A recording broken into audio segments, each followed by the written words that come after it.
بسم اللہ الرحمن الرحیم۔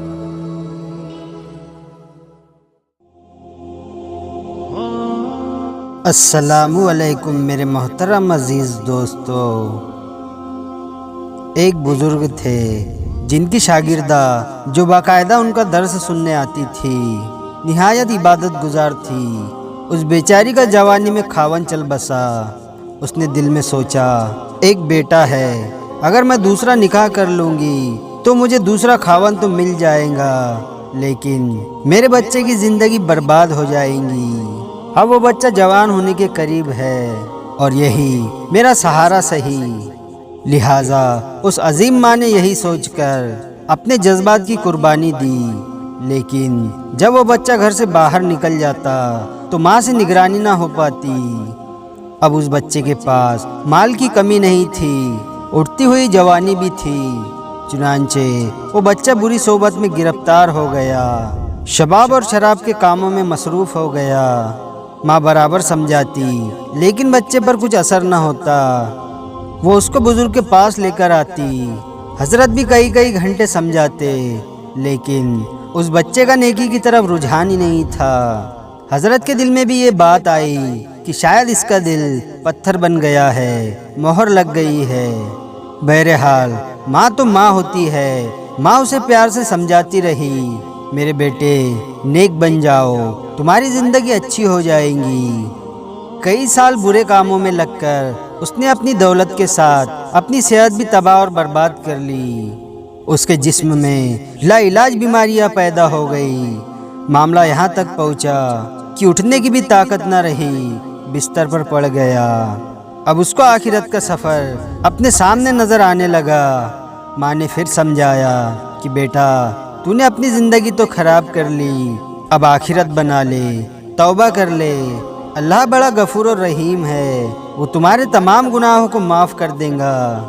جب ماں نے سمجھایا تو اس کے دل پر کچھ اثر ہوا، کہنے لگا ماں میں کیسے توبہ کروں، میں نے بہت بڑے گناہ کیے ہیں۔ ماں نے کہا بیٹا حضرت سے پوچھ لیتے ہیں۔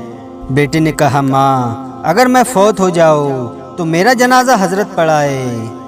ماں حضرت کے پاس گئی۔ حضرت کھانے سے فارغ ہوئے تھے اور تھکے ہوئے تھے اور درس بھی دینا تھا، اس لیے لیٹنا چاہتے تھے۔ ماں نے دروازہ کھٹکھٹایا۔ حضرت نے پوچھا کون؟ حضرت میں آپ کی شاگردہ ہوں، میرا بچہ اب آخری حالت میں ہے، وہ توبہ کرنا چاہتا ہے، لہٰذا آپ گھر تشریف لے چلے۔